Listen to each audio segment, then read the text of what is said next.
Are you looking to get bankruptcies off your credit report or maybe others' credit report? This video is for you. In today's video, we're going to be talking about how to remove a bankruptcy from credit reports. There is a process, and unfortunately, it's not a short one. My name is Credit Coach Nicole Scott. I give you the information that you need to know, not what you want to hear. If it was that easy to remove bankruptcies from credit reports, everyone would have excellent credit. But it is a process, and sometimes it can be a quicker process.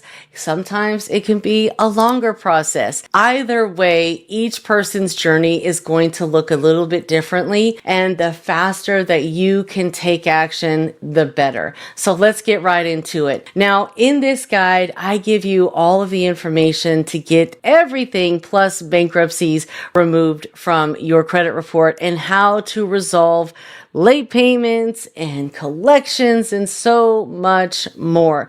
So first step that we want to do is we want to head on over to a third-party data furnisher called LexisNexis, okay? They have a consumer report that you want to pull because in reality, this is how it all works. Bankruptcies from a court level are not reported directly to the credit bureaus. So a lot of people will tell you, oh, well, to get a bankruptcy removed, just write the court a letter saying that they don't report bankruptcies to the credit reporting agencies. And once you get that letter back, the credit bureau will just take it off. Well, not in reality, right? If it was that easy, then again, more people wouldn't have these listed on their credit report. So it's a much longer process than simply just that. Now, have I seen that work for people? Surprisingly, yes. Do I think it was partially luck? Yeah, absolutely, right? Because we all know that they don't report it, so that's obvious. The credit bureaus know that they didn't get it from them.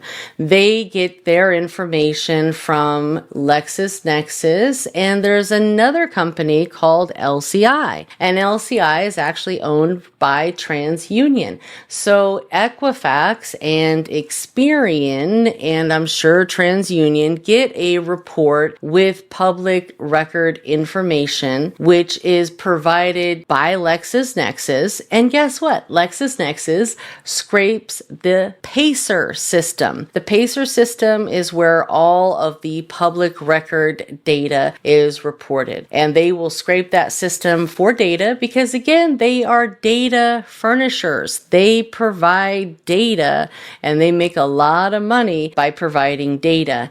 And in fact, they probably have more data on you than you can even remember on yourself, because anytime you do any sort of report online, oftentimes it's connected right with LexisNexis. If you make an online police report, a lot of times it's connected to LexisNexis. LexisNexis also has a business side to it where they report business data as well. So they're one of the largest data furnishers in the United States. Request a copy of your consumer report with them, okay? Once you have that, you'll see the bankruptcies listed on that, and you can dispute that data directly with LexisNexis. Now, you might be asking me, what about LCI? Well, unfortunately, LCI doesn't work the same. They're a very small company. They just kind of came into play within the last, 10 years or so, right? And oftentimes they will not provide you with a copy of your consumer report, and they will not respond to any of your requests. So you can certainly try to request a copy and attempt to dispute it with LCI directly because, hey, you definitely should. But in my experience, it can be a little tedious because oftentimes they don't respond. But feel free to email them, write them a letter, all of the above, because you certainly should. happen. Now, when it comes to LexisNexis, they are very likely to respond to you. And if not, you can actually file a CFPB complaint against them because they are a data furnishing company. And all data furnishing companies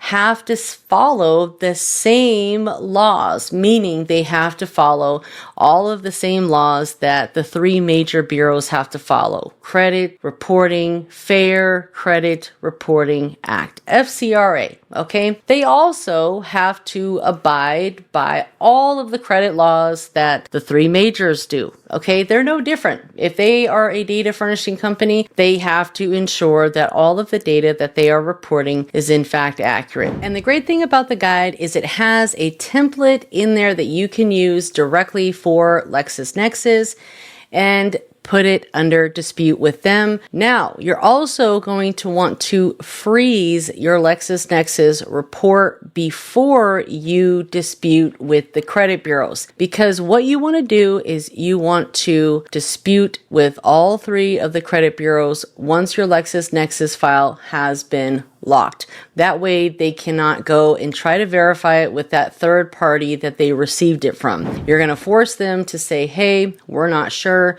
Maybe they'll just remove it. But there are many different violations that you can find with bankruptcy cases. Was it dismissed? Was it discharged? Is it reporting inaccurate? Are there accounts that still are included in the bankruptcy? There's so many different possibilities that could go wrong or errors that could happen, because once something gets reported once, sometimes it just may not ever get updated until you start disputing it. Now, what you want to do is you want to go through this dispute process on your own and give it about 30 to 90 days. And then once you have gone through the process, you have sent out your disputes to LexisNexis, you have sent out your disputes to Experian, Equifax, and TransUnion. Now, once you dispute something, they should have marked that account as disputed in their system. You will have a copy of your credit report and you can verify whether or not they marked it as disputed. Once this is completed, say for example, they are like, hey, we didn't do anything, or we've updated your credit report and it's still there and nothing has changed. Well, you can then take a copy of your credit report and take it to a consumer lawyer. That way they can review your report. If you get the guide, all of this is inside of the guide, where you can go, where you can upload it, because you need to have proof that, hey, I already went through this process and here's my response from the credit bureaus. Here's a copy of my credit reports, so on and so forth. Now, what I recommend, just, being proactive, is to also, once you have disputed it with LexisNexis and the CRAs, which I call the credit reporting agencies, Experian, Equifax, and TransUnion, you can then file a CFPB complaint against them, all right? Each one of those four companies, LexisNexis and the three others, because that is going to help prompt them to remove any sort of inaccurate or invalid errors or whatever. Maybe you got mixed up with somebody else, right? Go through the process yourself. Like I said, get all the proof. And then if you still need help, then you can reach out to the consumer attorney. They will review your information. And if you have all the proof of, hey, these are the violations, these are the errors, I already disputed it with them, or hey, I've got mixed up with somebody else, this isn't even mine, it belongs to a family member or somebody else with a similar name, whatever the case may be, you can then provide them with a copy of your reports and any responses that you received from the credit bureau, so that way they can see if you have a case or not. If they feel you have a case because you've built up enough proof of such, which is why I say try it on your own, keep records of everything, and make sure that you send it certified mail return receipt. Every time you send a letter in to the credit bureaus or a reporting agency like LexisNexis, always send it certified mail return receipt. You can also upload the copies, or in LexisNexis, I believe they have like an online portal. You can go through that, or they might even have an email system. I believe I've gotten an email from them before. So it's been a while since myself has disputed with them, because I never recommend actually doing this for other people. You want them to be the ones to reach out.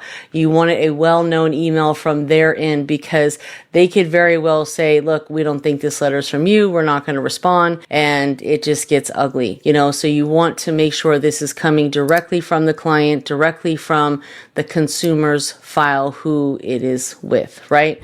But so far you have gathered all of your proof, then you can provide it to the lawyer's office, and they don't charge you anything if you have a case. That's the beautiful thing about it, is these consumer lawyers will sue the companies and then make their money that way. So you can even potentially earn a bit of money. And that's why I always tell you guys, build your case. All right. Build, build, build. Keep track of everything, documentation, proof, because we are building a case. If you make a phone call to them, document who you spoke with, what time it was. And again, if you want more help from the credit bureaus, become the customer, sign up for their credit reports. You can still, send a copy of their credit reports to the lawyer when it's time, but it's easier if you send the consumer attorneys one report that has all three on it. So if you are going to pick one, I recommend 𝑪𝒓𝒆𝒅𝒊𝒕 because it's a FICO scoring system. You can get a copy of that below. It's an affiliate link with my good friends over at 𝑪𝒓𝒅𝒊𝒕. And guess what? It supports the channel at no additional cost to you, and you can get a copy of all three of your credit reports side by side. FICO 8, $1 for a 7-day trial. If you wanted to cancel before the 7 days, you certainly can, but it's the same layout as Identity IQ, except for it is your FICO scores, your FICO 8s, which is really important. Nobody cares about Vantage scores, guys, so gotta get with the FICOs. Nonetheless, I appreciate you watching, and most importantly, start taking action. Comment the word guide if you want the guide.